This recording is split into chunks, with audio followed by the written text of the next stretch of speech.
The distant rumble of thunder rolled across the parched landscape as Hope Holloway's wagon wheel snapped, sending her carefully packed belongings tumbling into the dusty road. It was 1873, and the unforgiving Nevada Territory had just delivered another cruel blow to a woman who'd already weathered more than her share of hardship. Hope wiped the sweat from her brow and assessed the damage with a sinking heart. The wooden wheel had split clean through, rendering her wagon useless on the lonely stretch of road still miles from Eureka. Her two young siblings huddled together in the shade of the broken vehicle, their faces gaunt with hunger and exhaustion.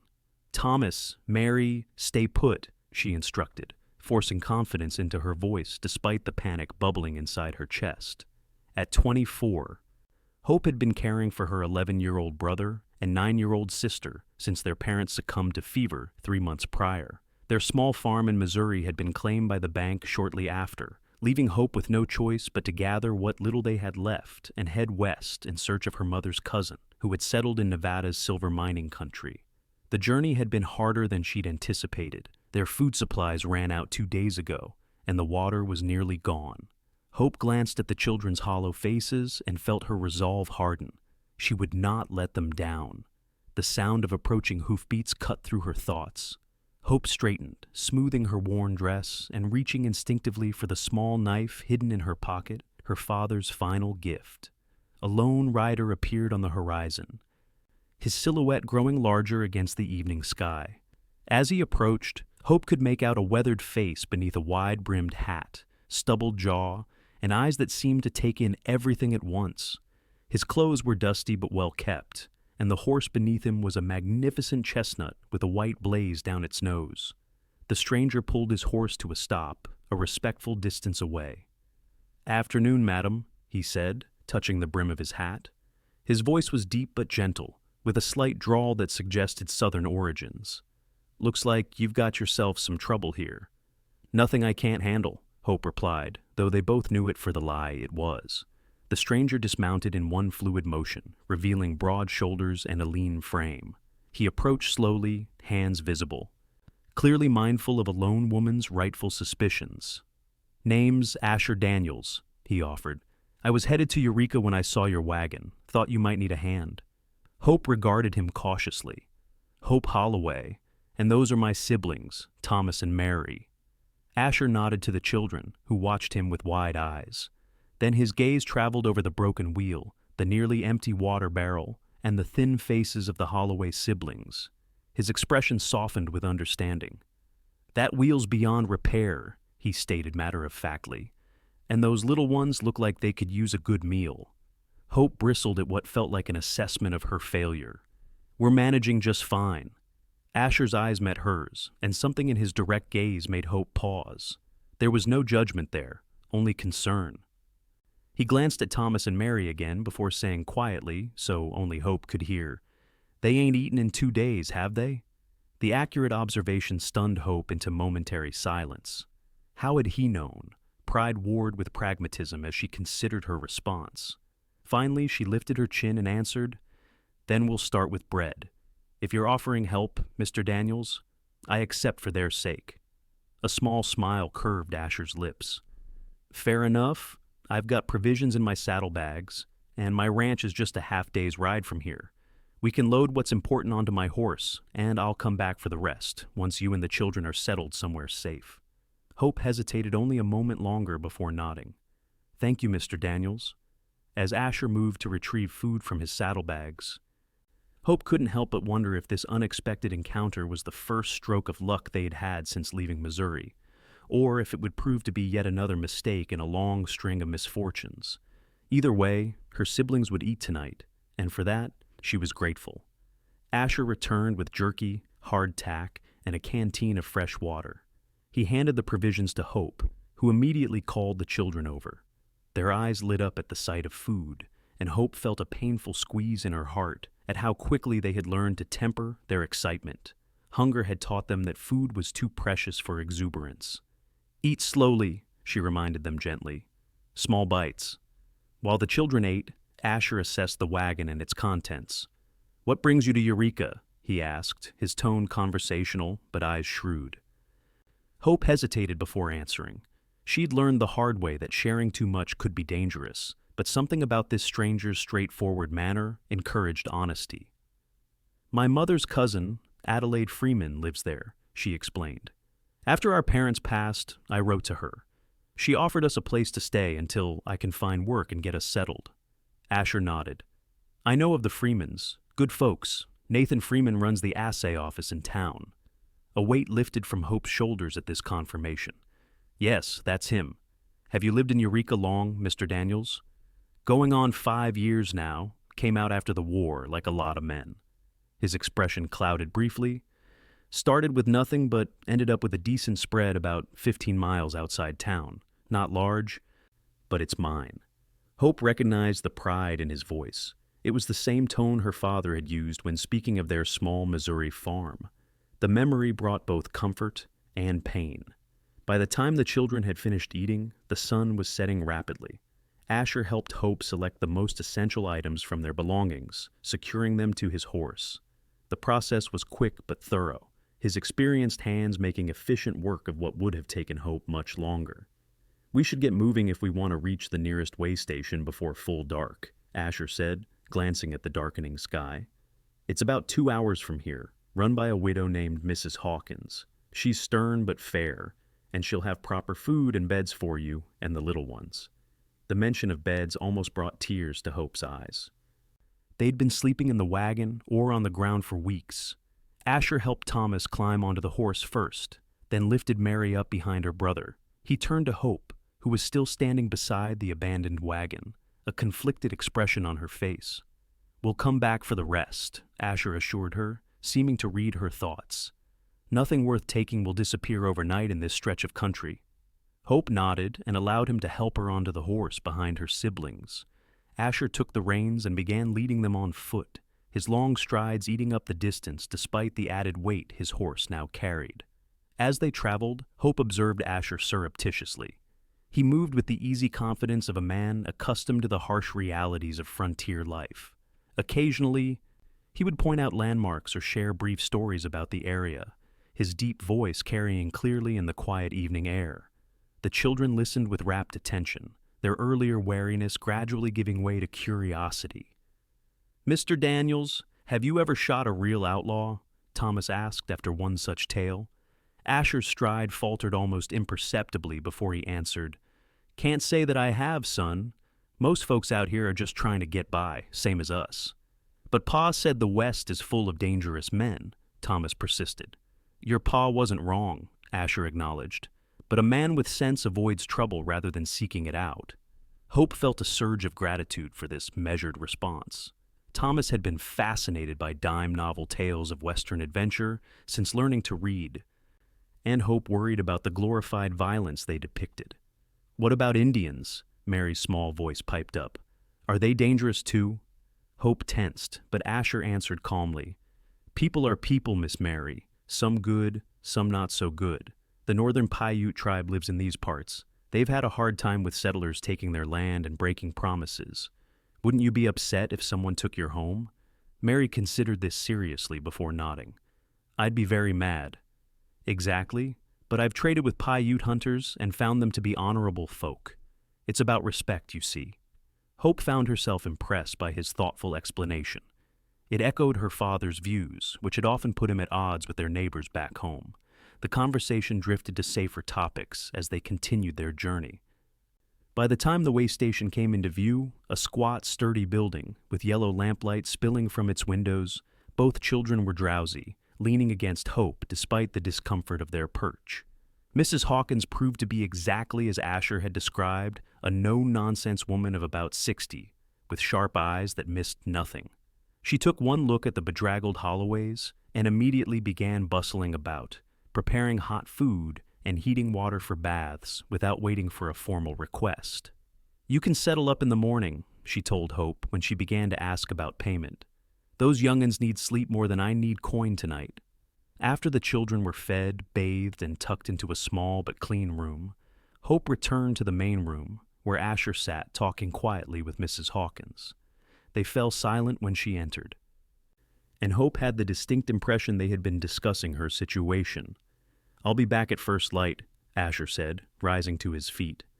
"We'll collect your belongings from the wagon and then head to Eureka. It's about a 4-hour ride from here."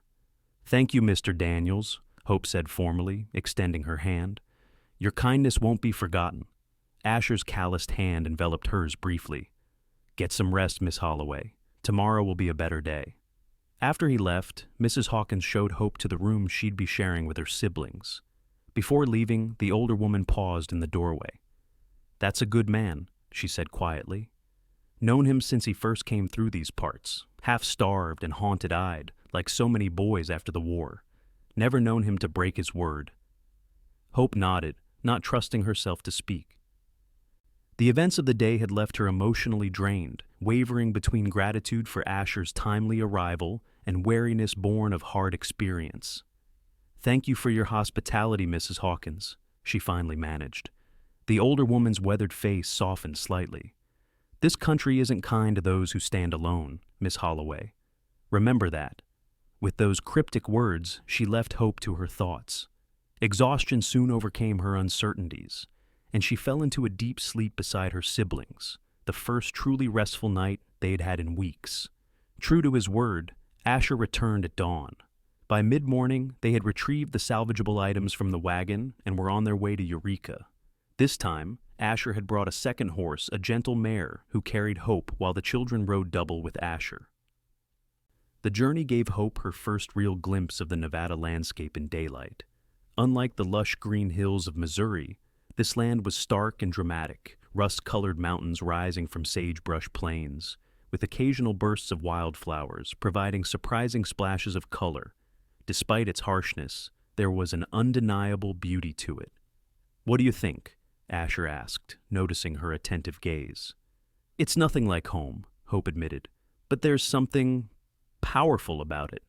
Asher nodded, looking pleased by her assessment. "That's exactly right. This land doesn't give anything easily, but what it does give is worth having." They crested a small rise, and suddenly the town of Eureka spread out below them, a bustling settlement nestled in a natural bowl between mountains. Mining operations dotted the hillsides, and the main street was lined with substantial buildings that spoke of prosperity. "Silver made this town," Asher explained. "They struck it rich about 7 years ago, and it's been growing ever since. Not as wild as it was at first, thankfully. Got a proper school now, and a church." Hope felt her spirits lift at the sight. Perhaps this new beginning would indeed be the fresh start they needed. As they rode down the main street, Hope became acutely aware of their appearance. Despite the bath at Mrs. Hawkins' place, their clothes were travel-worn and dusty. She sat straighter in the saddle, determined to present a dignified image despite their circumstances. Asher led them to a tidy white house on a side street, with a small garden plot showing the first green shoots of spring vegetables. Before they could dismount, the front door opened and a woman in her 50s emerged, shading her eyes against the midday sun. "Adelaide," Hope said softly, recognizing her mother's features in the older woman's face. What followed was a flurry of introductions, explanations, and tears, mostly Adelaide's, as she embraced the children she had never met but instantly claimed as family. Hope found herself overwhelmed by the genuine warmth of their reception. "We've been worried sick," Adelaide explained as she ushered them inside. "Your letter said you'd arrive last week. Nathan was about to organize a search party." "Our wagon broke down," Hope explained, glancing at Asher, who stood somewhat awkwardly in the doorway. "If Mr. Daniels hadn't found us when he did," Adelaide turned to Asher with fresh appreciation. "Then we owe you our gratitude, Mr. Daniels. Please come in. You must stay for dinner." Asher removed his hat, revealing dark hair in need of a trim. "That's kind of you, Mrs. Freeman, but I should be getting back to my ranch. Got animals that need tending." "At least let Nathan thank you properly when he returns from the assay office," Adelaide insisted.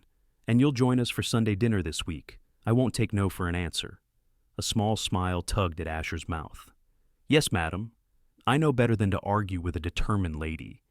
His eyes met Hope's briefly, and she felt a curious warmth spread through her chest. She'd been so focused on survival that she hadn't fully registered how handsome he was, not in the polished way of town gentlemen, but with the authentic appeal of a man comfortable in his own skin. "Thank you again," she said softly as he prepared to leave. "For everything," Asher nodded. "Welcome to Eureka, Miss Holloway. I expect you'll make your mark here." With a final tip of his hat, he was gone, leaving Hope with an inexplicable sense of loss amid her relief at reaching their destination. The next few days passed in a whirlwind of activity. Adelaide and Nathan welcomed them completely into their home and lives. Nathan, a quiet, thoughtful man with kind eyes, showed the same immediate affection for the Holloway siblings as his wife had. They had no children of their own, and it soon became apparent that they viewed Hope and her siblings as the family they'd always wanted. Hope spent the first day simply recovering from the journey, allowing herself the luxury of rest, while Adelaide fussed over the children. By the second day, however, her innate industriousness reasserted itself, and she began helping with household tasks, while inquiring about employment opportunities in town. "There's no rush," Adelaide assured her. "You're family, not boarders. Nathan's position at the assay office provides comfortably for us all." But Hope had been independent too long to settle easily into dependence, even on such willing providers. "I need to contribute," she explained, "and to build something for Thomas and Mary's future." Adelaide studied her with understanding.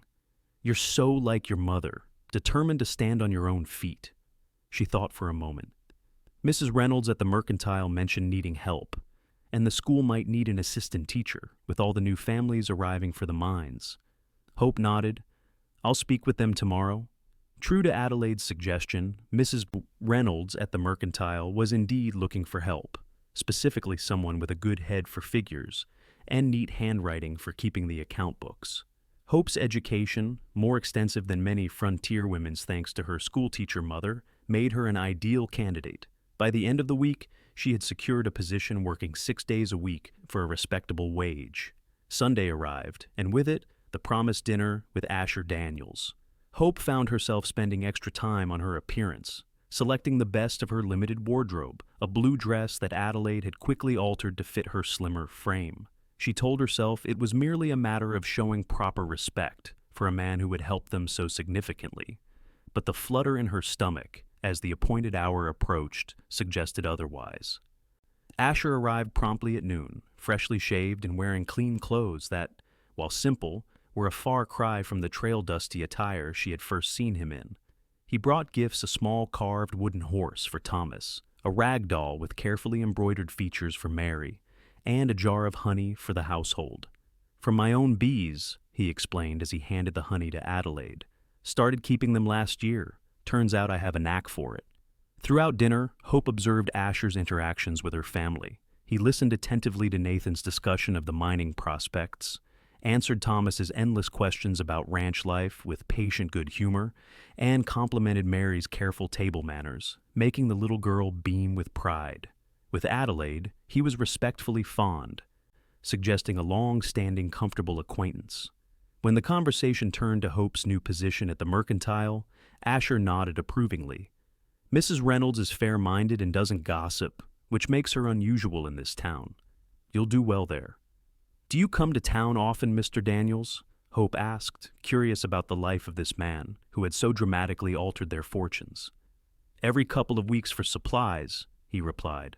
"More often during spring and fall when I'm trading livestock. And please, call me Asher. Mr. Daniels makes me feel like my father." "Asher raises some of the finest horses in the territory," Nathan added. "Started with just 2 mares and a stallion, as I recall. How many do you have now?" 23, with 4 foals expected this spring." The pride in Asher's voice was unmistakable. "Plus a small herd of cattle, enough to keep me in beef and provide a steady income." After dinner, while Adelaide and Nathan entertained the children with a game of checkers, Hope found herself alone with Asher on the small front porch. The April evening was cool but pleasant, with the scent of sage carried on the gentle breeze. "You're settling in well," Asher observed, his voice pitched low for privacy. Hope nodded. "Better than I dared hope. Adelaide and Nathan are so generous, and the children already adore them." She hesitated before adding, "But I still plan to have our own place eventually. I don't want to be dependent forever." Asher studied her for a moment. "Independence matters to you." "It's all I've ever really had that was mine," Hope admitted. "After our parents died, There were those who thought I should separate the children, send Thomas to work as a farmhand, and Mary to an orphanage. Said a single woman couldn't raise them properly. Her voice hardened at the memory. I proved them wrong then, and I'll keep proving them wrong. I don't doubt it for a minute, Asher said, and the simple confidence in his tone warmed her more than any elaborate compliment could have. They stood in companionable silence for a while, watching the sunset paint the mountains in shades of pink and gold. Thank you for coming today, Hope said finally. The children have talked of little else all week. And what about you, Hope Holloway? Asher asked, his gaze intent. Have you thought about me at all? The directness of the question startled her, but she found herself unwilling to dissemble.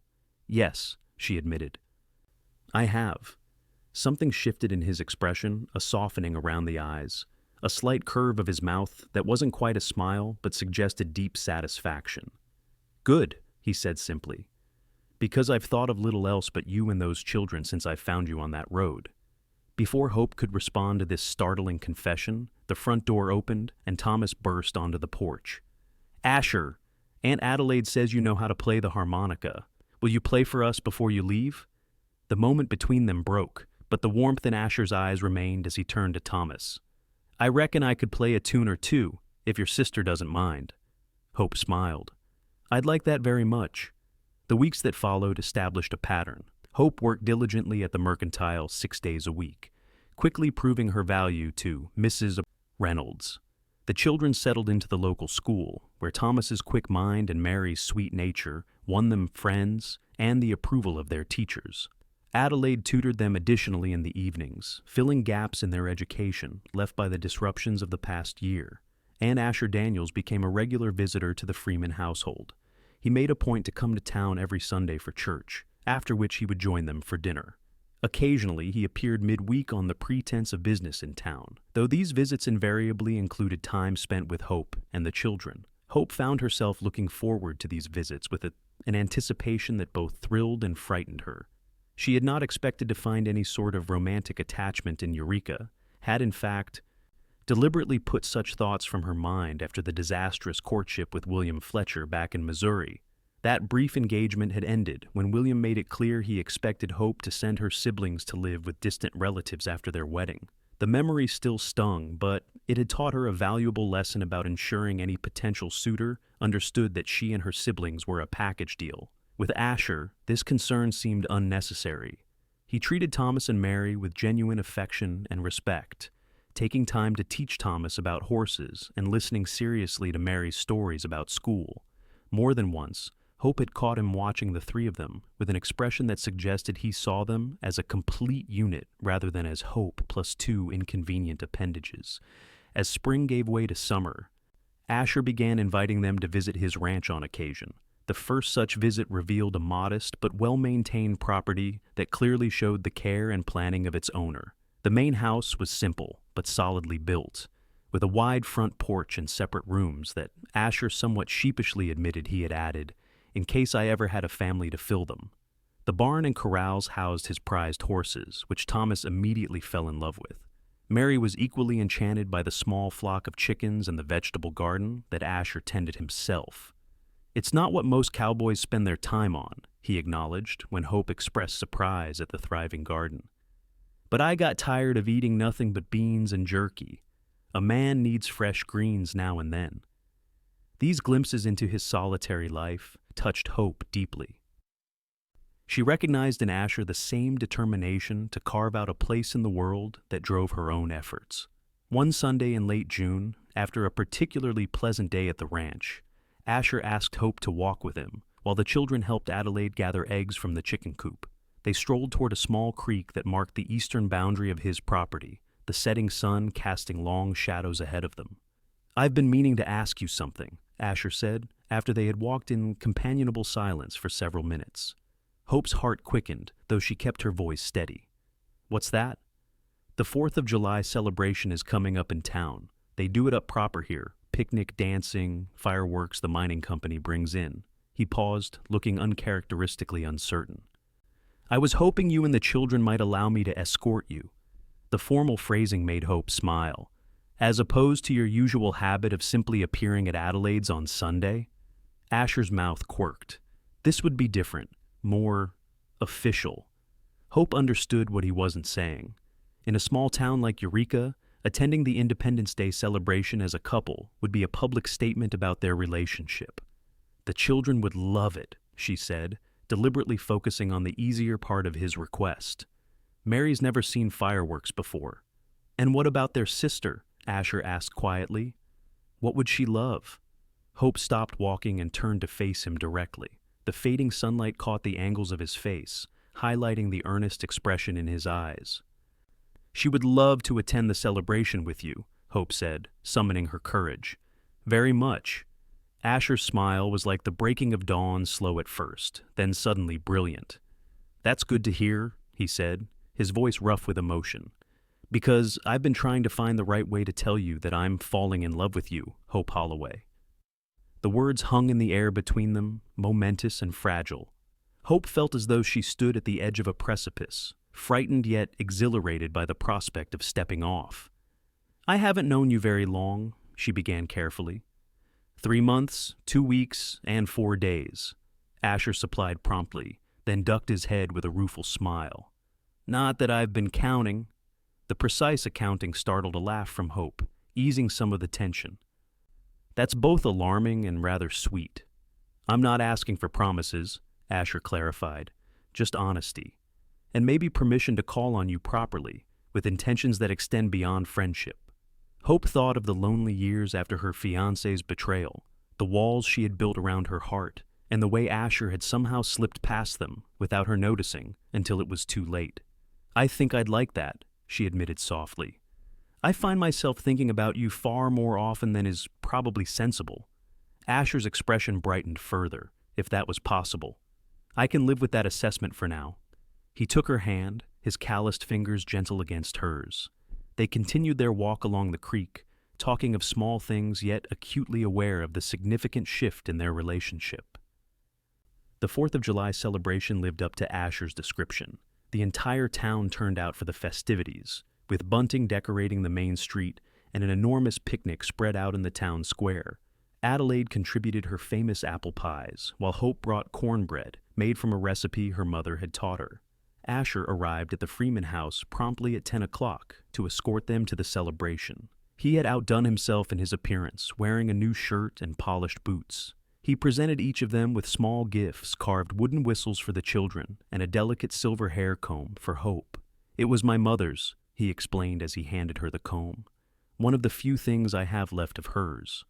The significance of the gift was not lost on Hope or Adelaide, who raised her eyebrows meaningfully when Asher wasn't looking. Hope carefully placed the comb in her upswept hair, touched by the gesture.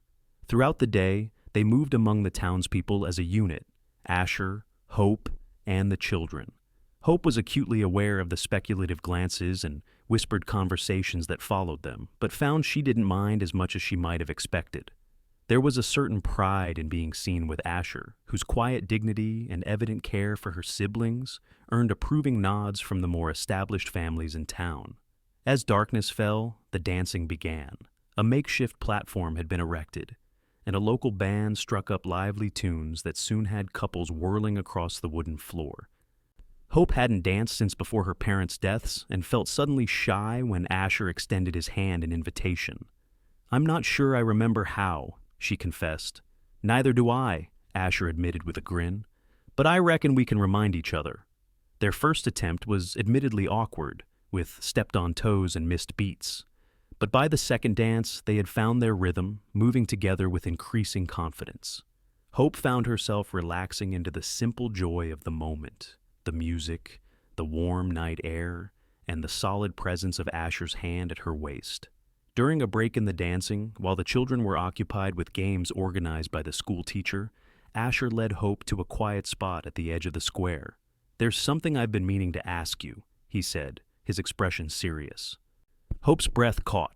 They had known each other only a few months, but in frontier towns, courtships often progressed quickly.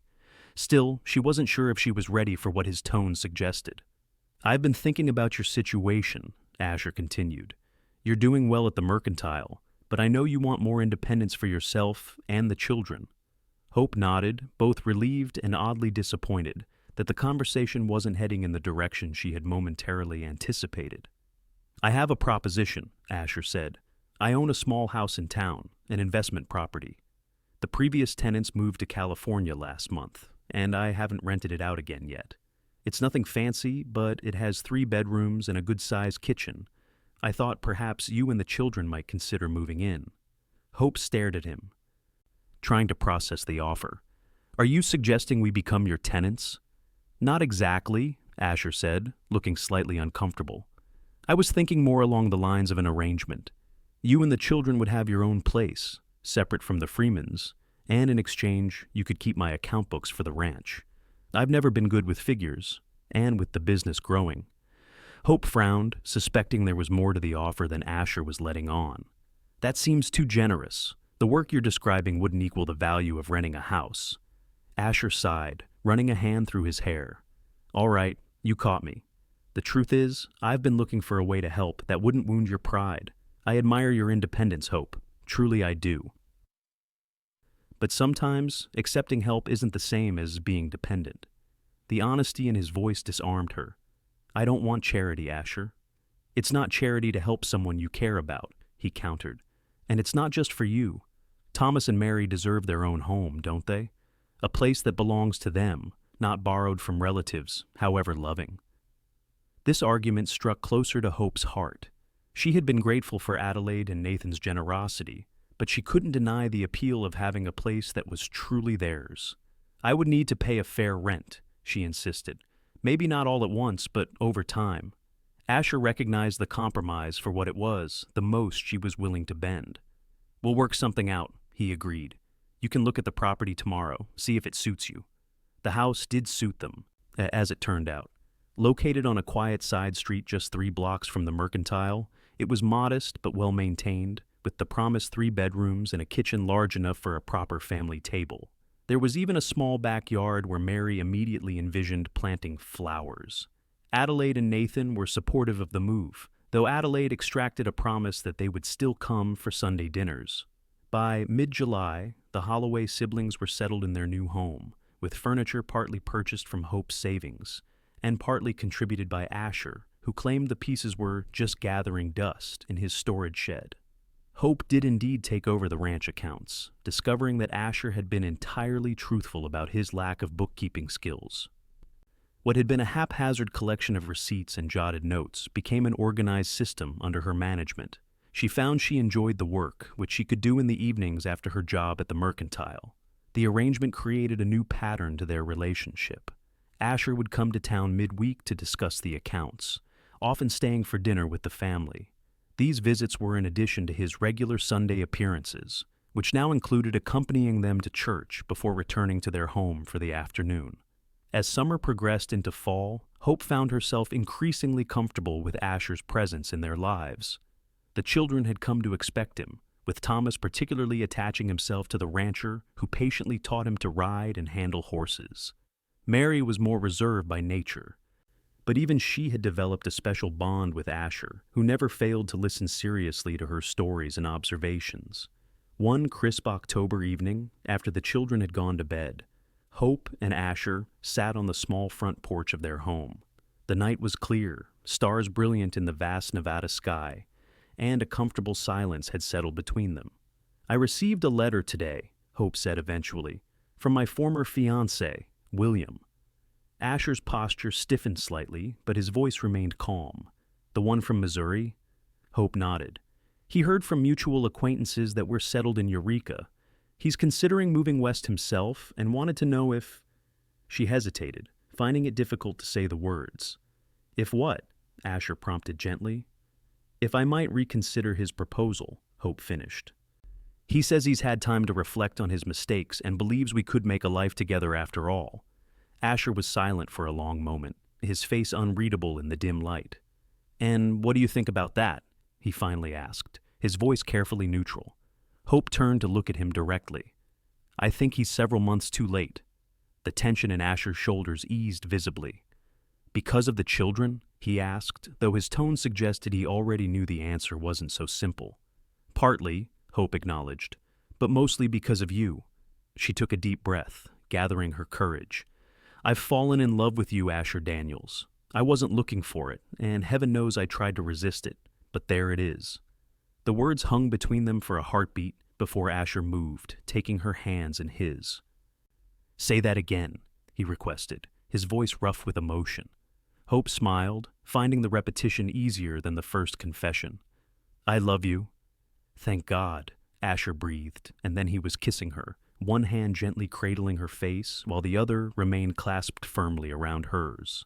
The kiss was tender, yet insistent, conveying months of restrained emotion. Hope responded with equal fervor, allowing herself to acknowledge the depth of her feelings for this man who had changed the course of her life with a simple act of kindness on a dusty road. When they finally broke apart, Asher rested his forehead against hers. I've been carrying a ring in my pocket for weeks, he admitted, waiting for the right moment, terrified you'd think it was too soon. Hope's heart skipped a beat. A ring?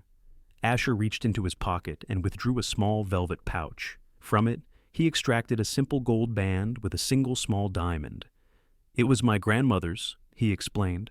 I had it sized down for you. If it's still too big, the jeweler said he can adjust it further. He slid from his chair onto one knee before her, still holding her hand. Hope Holloway, I've loved you since the moment you looked me in the eye and said, then we'll start with bread. You're the strongest, most determined woman I've ever known, and I want nothing more than to build a life with you and those children. Will you marry me? Tears welled in Hope's eyes as she nodded. Yes, she whispered. Yes, I will. Asher slipped the ring onto her finger. It was indeed a bit loose, but not so much that it would fall off. And then he was kissing her again, both of them laughing and crying at the same time. When they finally settled, Asher kept hold of her hands. There's something else we should discuss, he said, suddenly serious. Something important. Hope nodded, still feeling lightheaded with happiness. Of course. I want to formally adopt Thomas and Mary, Asher stated. If you agree, and if they're willing. I want them to have my name and to know without a doubt that they are my children in every way that matters.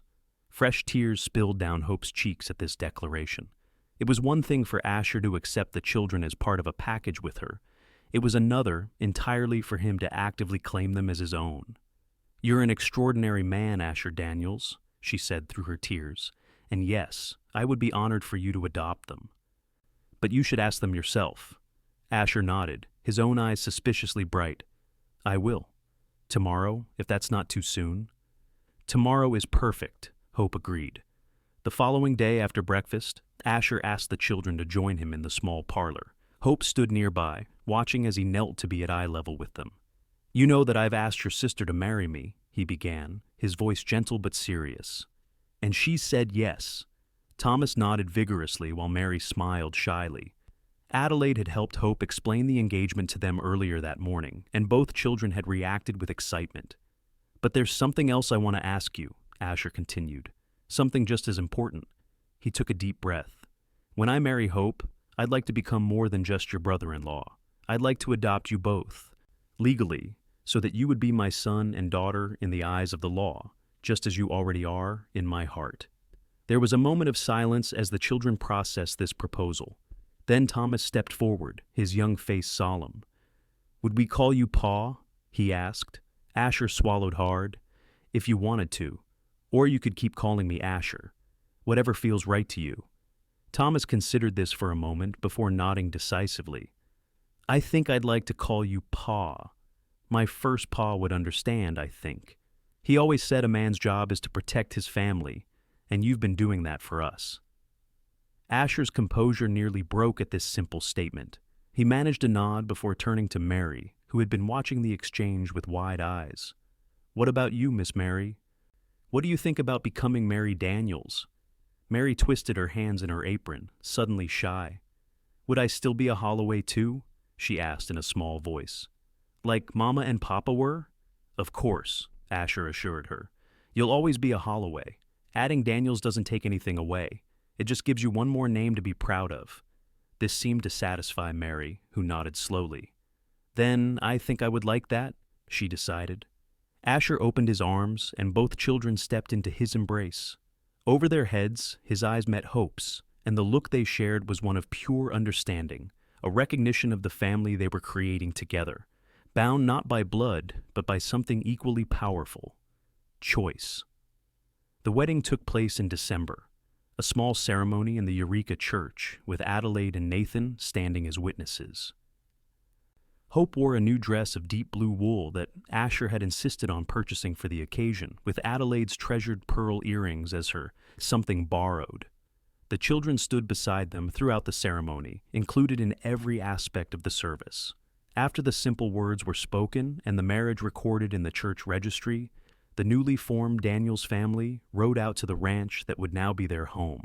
Asher had spent the autumn preparing for this day, adding a sewing room for Hope and converting one of the spare bedrooms into a proper space for Mary, complete with a window seat where she could read in the sunlight. That evening, after the children had gone to bed in their new rooms, Hope and Asher stood on the front porch of their home, looking out at the star-filled sky. "Happy?" Asher asked, his arm around her waist. Hope leaned against his solid warmth. "More than I ever imagined possible," she admitted. "When our wagon broke down on that road, I thought it was the end of all our hopes. Instead, it was just the beginning." Asher turned her to face him, his expression earnest in the moonlight. "I thank God for that broken wheel every day," he confessed. "I'd been alone so long, I'd forgotten what it was to hope for more. You and those children gave that back to me." Hope reached up to touch his face, marveling at how this man had become so essential to her happiness in such a relatively short time. "Then we're even," she whispered, before rising on tiptoes to kiss him. Later that night, as they lay together in the intimate darkness of their bedroom, Hope reflected on the journey that had brought them to this moment. From desperate strangers on a dusty road to husband and wife, parents to the same beloved children, partners in work and life, it seemed both miraculous and inevitable. "What are you thinking about?" Asher murmured, his fingers tracing lazy patterns on her bare shoulder. "About bread," Hope answered with a small smile. Asher's soft chuckle rumbled through the darkness. "Bread?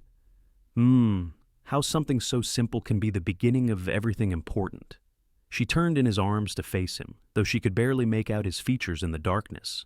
"You offered food to hungry children, and in doing so, you fed something in me that had been starving for much longer. Hope, trust, the belief that good men still existed in the world." Asher was silent for a long moment, his hand now still against her skin. "I wasn't particularly good before you," he finally said, his voice low. "Just lonely and set in my ways. You changed that, Hope. You and the children, you made me better." Hope pressed closer to him, savoring the solid warmth of his body against hers. "Then we've healed each other," she whispered, "and that seems like the best foundation for a marriage I can imagine." Asher's answer was to kiss her, a kiss that deepened and eventually led to a more profound expression of their newfound unity, tender and passionate in equal measure. Spring brought new beginnings to the Daniels ranch. The promised foals arrived, healthy and spirited. The vegetable garden expanded under Hope's careful planning, with Mary taking responsibility for a section of flowers that brightened the approach to the house. Thomas, now 12, showed such an aptitude with the horses that Asher began teaching him more advanced aspects of breeding and training. Hope divided her time between managing the household, keeping the ranch accounts, and continuing to work part-time at the mercantile. Mrs. Reynolds had been reluctant to lose her full-time help, but understood Hope's desire to focus more on her family. The arrangement allowed Hope to maintain her connection to town life while primarily devoting herself to their growing ranch operation. The legal adoption of Thomas and Mary was finalized in April, a cause for celebration that brought Adelaide and Nathan out to the ranch for a special dinner. Watching the children proudly sign their new names in the family Bible, Hope felt a sense of completion. The circle that had begun with tragedy in Missouri was now closing with joy in Nevada. That night, after everyone had gone to bed, Hope joined Asher on the porch, where he sat enjoying his evening pipe, a habit she had initially disliked, but had come to associate with these quiet moments of reflection they often shared at day's end. "I have news," she said, settling beside him on the bench. Asher turned to her, one eyebrow raised in question. "Good news, I hope?" Hope took his hand and placed it gently on her stomach. "The best kind. We're going to have a baby, Asher. In November, the doctor thinks." Asher's pipe nearly fell from his slack fingers. "A baby? You're sure?" Hope nodded, smiling at his stunned expression. Dr. Wilson confirmed it yesterday when I went into town. I wanted to be certain before I told you. For a moment, Asher seemed unable to speak. Then, carefully setting his pipe aside, he gathered Hope into his arms with a gentleness that brought tears to her eyes. "A baby," he repeated, his voice filled with wonder. "Our baby." He pulled back slightly to look at her face. "How are you feeling? Is there anything you need? Should you be resting more?" Hope laughed at the rapid-fire questions. "I'm feeling perfectly well," she assured him. "A little tired in the afternoons, but that's normal. And yes, it's our baby, but also Thomas and Mary's brother or sister. I thought we might tell them tomorrow." Asher nodded, still looking slightly dazed. "They'll be thrilled. Mary's been hinting about wanting a baby in the house ever since the Jensen twins were born last winter." They sat together in the cool spring evening, discussing plans and possibilities, the conversation periodically interrupted by Asher's need to kiss her or place his hand over her still flat abdomen in renewed wonder. "You've made me the happiest man in Nevada territory," he declared as they finally rose to go inside, "possibly in the entire United States." Hope smiled up at him, recognizing the same joy in her own heart. "It's mutual, Mr. Daniels, entirely mutual." The summer and fall passed in a blur of activity and anticipation. The ranch prospered under their combined efforts, with Asher's horsemanship and Hope's business acumen proving a formidable combination. Thomas continued to thrive in school while developing his skills with the horses, and Mary blossomed into a confident young girl who showed a talent for storytelling that delighted her teachers. As Hope's pregnancy progressed, Adelaide became a frequent visitor, bringing advice, hand-sewn baby clothes, and the maternal guidance that Hope had missed since her own mother's passing. The two women had grown close over the past year, their relationship evolving from tentative relatives to dear friends. November arrived with its shorter days and crisp mornings. Hope, now in her final weeks of pregnancy, found herself increasingly confined to the house, much to her frustration. Asher hovered attentively, driving her to distraction with his constant concerns, until she finally banished him to the barn one afternoon. "Go check on the horses or mend fences or do whatever it is you normally do in November," she insisted. "I promise to call if anything changes, but I cannot bear another minute of you watching me like I might shatter at any moment." Asher reluctantly complied, though he made Thomas promise to run for him immediately if Hope so much as winced. The boy took this responsibility very seriously, dividing his attention between his schoolbooks and his stepmother with comical vigilance. It was just as well that Asher had been temporarily exiled, for later that afternoon, Hope felt the first unmistakable contraction. Not wanting to alarm Thomas, who was now the only other person in the house, Mary having gone to a friend's home after school, Hope calmly asked him to fetch Adelaide from town. "Is it time?" Thomas asked, his eyes wide with excitement and apprehension. "I think it might be starting," Hope acknowledged, "but these things often take many hours, so there's no need to panic. Just bring Adelaide, and she can help decide if we need the doctor yet." Thomas nodded solemnly before dashing out to saddle his pony. Hope watched from the window as he rode off, feeling a surge of pride at the responsible young man he was becoming. By the time Adelaide arrived, accompanied not only by Thomas but also by Asher, who had evidently been intercepted on his way back from the north pasture, Hope's contractions were coming regularly. Adelaide took charge with brisk efficiency, sending Asher for the doctor and Thomas to collect Mary from her friend's house. "No sense in having the children underfoot," she explained as she helped Hope change into a clean nightgown, "and Asher will be better occupied with a task than pacing the porch and frightening himself with imagined disasters." Hope managed a strained laugh that turned into a gasp as another contraction seized her. "He has been rather anxious." Adelaide patted her hand. "All good fathers are, my dear. Nathan was exactly the same whenever one of his sisters was delivering. It's their way of showing they care when there's nothing practical they can do to help." The labor progressed steadily through the evening and into the night.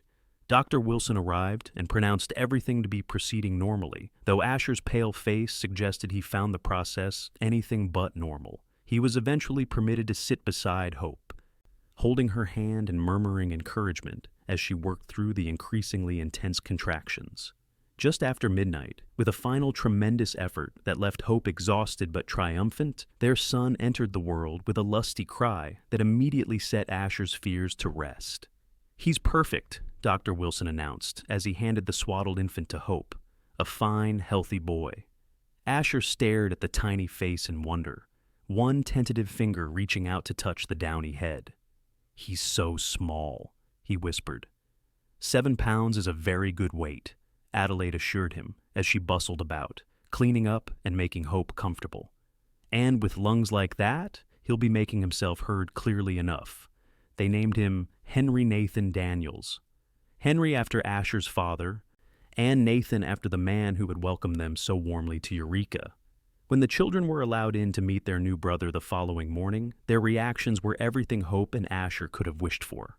Thomas looked proud and protective, while Mary cooed and fussed over the baby with natural maternal instincts. "Our family is complete now," Mary declared with the certainty of a 9-year-old. "A mother and father, a big brother, a big sister, and a baby." Hope exchanged a smile with Asher over the children's heads. "It does feel complete, doesn't it?" she agreed, though she wasn't entirely convinced their family might not continue to grow in the future. The addition of baby Henry brought new rhythms to life at the Daniels Ranch. Nights were interrupted by feedings, days revolved around the infant's schedule, and everyone from Adelaide to Thomas had opinions on the best way to soothe a crying baby. Through it all, Asher remained Hope's steady partner, taking on whatever tasks needed doing without complaint, whether it was changing diapers or taking over ranch chores that Hope had previously managed. By the following spring, they had settled into their new normal. Henry was a cheerful, robust baby who delighted in his siblings' attention and had his father wrapped firmly around his tiny fingers. The ranch continued to prosper, with Asher's breeding program gaining recognition throughout the territory and beyond. On the anniversary of their first meeting, that fateful day, when a broken wagon wheel had brought them together, Asher surprised Hope with a special dinner after the children were in bed. He had prepared it himself, with some covert assistance from Adelaide earlier in the week. "What's the occasion?" Hope asked as she admired the carefully set table, complete with candles and her mother's china that had survived the journey from Missouri. 3 years ago today, I found the second love of my life stranded by the road," Asher said, holding her chair for her. "The first being freedom, which the war taught me to value above all else. But you showed me that freedom is sweeter when shared with the right person." Hope felt her eyes grow moist at the sentiment. "That broken wheel was the best stroke of luck I've ever had," she admitted, though I certainly didn't think so at the time. They dined on a simple but well-prepared meal of roast chicken, fresh vegetables from their garden, and bread that Asher had purchased from Eureka's bakery. "I considered trying to bake it myself," he explained with a grin as he served the bread. "But I decided our anniversary was not the time to risk poisoning you with my culinary experiments." Hope laughed as she accepted a slice. "Wise decision, though I would have appreciated the attempt." After dinner, they moved to the porch, their favorite place for private conversations, away from little ears that might not be as soundly asleep as they pretended. "I've been thinking," Asher said as they settled on the bench, Hope leaning comfortably against his side, "about what Mary said when Henry was born, about our family being complete." Hope glanced up at him curiously. "Oh?" "I wondered if you felt the same way," Asher continued, a slight hesitation in his voice. "If you're content with our family as it is now, or if perhaps you might someday want another child, or more than one even." Hope smiled, touched by his tentative approach to a subject she had been considering herself. "I think there might be room for one more," she said softly. "Not right away, Henry is still so young, but in a year or two, perhaps." Asher's arm tightened around her shoulders. "I'd like that," he admitted. "I never expected to have a family at all, and now I find I can't imagine my life without all of you. The idea of adding another little one to our brood seems like an extension of that happiness." They sat in companionable silence for a while, watching the stars emerge in the darkening sky. "Do you ever think about that first day?" Hope asked eventually. "What might have happened if you hadn't come along when you did?" Asher considered the question seriously. "I expect you would have figured something out," he said. "You're the most resourceful woman I've ever known, but I'm grateful beyond words that you didn't have to face that challenge alone." He paused before adding quietly, "And selfishly glad that I was the one who found you, rather than some other traveler." Hope turned to face him fully. "There's nothing selfish about that," she assured him. "I've thanked God every day that it was you who stopped to help us. You, with your quiet strength and your kind heart." She reached up to touch his cheek, still struck sometimes by the depth of her feelings for this man. "You said once that I gave you back the ability to hope, but you did the same for me, Asher. When you found us on that road, I was holding on by a thread, trying to be strong for Thomas and Mary while terrified that I was failing them." "You could never fail them," Asher protested. "Perhaps not," Hope acknowledged, "but I felt as though I was, and then there you were, offering help without making me feel weak for accepting it, seeing the hunger in my siblings' faces, and responding not with pity, but with practical kindness." She smiled at the memory. "They ain't eaten in 2 days," you said, "and it was such a relief to have someone else see our situation clearly, without judgment." "And you answered, 'Then we'll start with bread,'" Asher recalled, his voice warm with admiration. "Not begging, not falling apart, just accepting what was needed and moving forward. That's when I started falling in love with you, though I didn't recognize it yet." "It took me longer," Hope admitted. "I was so focused on survival, on getting the children safely to Eureka, but somewhere between those first meals you shared with us and watching you teach Thomas to ride, my heart made its decision without consulting my head." Asher laughed softly. "Hearts tend to do that, I've noticed." He leaned down to kiss her, a gentle touch that still held the power to quicken her pulse after more than a year of marriage. "I love you, Hope Daniels, more today than yesterday, and less than I will tomorrow." "And I love you," Hope responded, resting her head against his chest, where she could hear the steady beat of his heart, "for the bread, and for everything that came after." They remained on the porch until the night air grew too cool, talking of plans for the ranch, for the children's education, for the future they continued to build, together a future that had seemed impossible on that desperate day 3 years ago, when hunger and exhaustion had nearly overcome hope. As they finally rose to go inside, Asher paused at the door, looking back at the stars one last time. "I've been thinking about expanding the house," he said casually, "adding another bedroom or two, maybe a proper dining room for when we have guests." Hope smiled, recognizing the suggestion for what it was: not just practical planning, but a statement of faith in their shared future, in the family that might continue to grow, in the life they had built from what had begun as a chance encounter on a dusty road.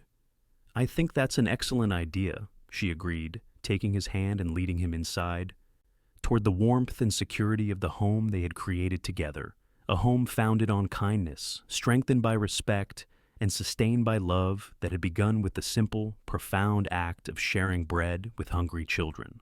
2 years later, the expanded Daniels house rang with the sounds of children's laughter as friends and family gathered to celebrate Henry's 3rd birthday.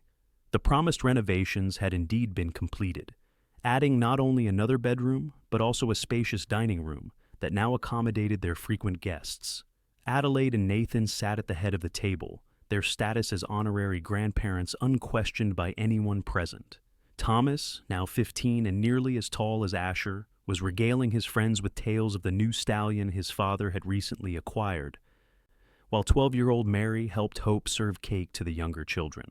In a corner cradle, 7-month-old Emma Rose Daniels slept peacefully through the commotion, her arrival the previous winter having fulfilled Hope and Asher's wish for one more to complete their family. With her mother's auburn curls and her father's thoughtful eyes, she was already showing signs of a determined personality that both delighted and occasionally exasperated her parents. As Hope moved around the room, ensuring everyone had cake and coffee, she caught Asher watching her with a familiar expression of quiet contentment. He winked when their eyes met, a private acknowledgement of the joy they had built together, of promises kept and challenges overcome. Later, after the guests had departed and the children were finally asleep, Hope and Asher took their customary places on the porch. The spring night was mild, scented with sage and the first blooms from Mary's carefully tended garden. 5 years, Asher mused, his arm around Hope's shoulders. 5 years since a broken wagon wheel changed everything. Hope leaned against him, comfortable in the silence that followed his observation. They had long since passed the point of needing to fill every moment with words, secure in the understanding that had grown between them through shared experiences, both joyful and difficult. The ranch had prospered beyond their initial hopes, Asher's breeding program now recognized throughout the Western Territories. Hope had eventually left her position at the mercantile to focus entirely on the family and ranch business, applying her organizational skills to expanding their operations in new directions, including a small apple orchard that showed promising early yields. Thomas was following in his adoptive father's footsteps, showing a natural affinity for working with horses that suggested he would one day take over that aspect of the ranch. Mary, more academically inclined, had already expressed interest in continuing her education beyond what Eureka's school offered, a dream that Hope and Asher fully supported, having set aside funds for that purpose from the ranch's profits. "What are you thinking about?" Asher asked, breaking the comfortable silence. Hope smiled. "About how fortunate we are, not just in material things, though we've certainly been blessed there too, but in having found each other, in the family we've built, in the life we share." Asher nodded, his hand finding hers in the darkness. "I think about that often," he admitted. "How different things might have been if I'd taken another route that day. Or if you had. I believe we would have found each other somehow," Hope said with quiet conviction. "Perhaps not in the same way, but I think our paths were meant to cross. My practical, sensible wife, talking about destiny," Asher teased gently. Hope laughed. "Perhaps I've grown more philosophical with age." "At the ancient age of 29, Asher countered with a grin. "Precisely." Hope turned to face him more fully. "But truly, Asher, when I look at all we've accomplished together, all we've overcome, I can't help feeling that there was some greater purpose at work." Asher's expression grew serious. "I know what you mean. I rode that road dozens of times before that day, never expecting that my entire life was about to change because of a broken wagon wheel and a woman too stubborn to admit she needed help." "I admitted it eventually?" Hope protested mildly. "Yes, you did," Asher acknowledged, his voice softening with memory. "And in doing so, you gave me the greatest gift of my life, the chance to be part of a family, to be a husband and father, to build something meaningful that will outlast us both." Hope leaned forward to kiss him gently. "We gave that gift to each other," she corrected, "and continue to, every day." Asher's arms tightened around her as he returned the kiss, still moved by the miracle of their shared life after all these years. When they finally parted, he rested his forehead against hers for a moment before pulling back with a smile. "I almost forgot I have something for you," he said, reaching into his pocket. He withdrew a small package wrapped in brown paper and tied with string. "What's this?" Hope asked, surprised. "It's not my birthday or our anniversary." "Open it and find out," Asher suggested, a hint of nervousness in his voice that intrigued her. Hope carefully untied the string and unfolded the paper to reveal a small leather-bound journal. Opening it, she found the pages filled with Asher's neat handwriting. "I've been working on it for a while," he explained as she began to read the first page. "The story of us, how we met, how our family came to be. I thought the children might want to have it someday, to understand where they came from and how much they were wanted and loved, even before they knew it themselves." Tears welled in Hope's eyes as she skimmed the pages, recognizing scenes from their shared history recorded in loving detail: their first meeting on the road, the children's adoption, their wedding, Henry's birth, and countless smaller moments that Asher had preserved with surprising eloquence. "It's beautiful," she whispered, deeply moved by the unexpected gift. "I had no idea you were doing this." "There's still plenty of blank pages at the end," Asher pointed out, "for all the stories yet to come." Hope closed the journal carefully, holding it against her heart for a moment before looking up at her husband. "Thank you," she said simply, knowing he would understand all that those words encompassed. They remained on the porch a while longer, discussing plans for the summer and sharing quiet observations about their children's latest developments. As the night deepened around them, Hope reflected on the extraordinary journey that had brought them to this peaceful moment, from desperate hunger to abundant fulfillment, from strangers to family, from broken dreams to new beginnings. When they finally rose to go inside, Asher paused at the threshold, looking back at the star-filled sky as he often did, a habit Hope had come to recognize as his way of giving silent thanks for their good fortune. "Ready?" Hope asked softly, holding out her hand to him. Asher turned to her with a smile that, still after all these years, made her heart skip a beat. "With you? Always," he replied, taking her hand and following her into the warmth of the home they had built together, a home that had started with a simple act of kindness on a dusty road, with a hungry family, a broken wheel, and bread freely shared.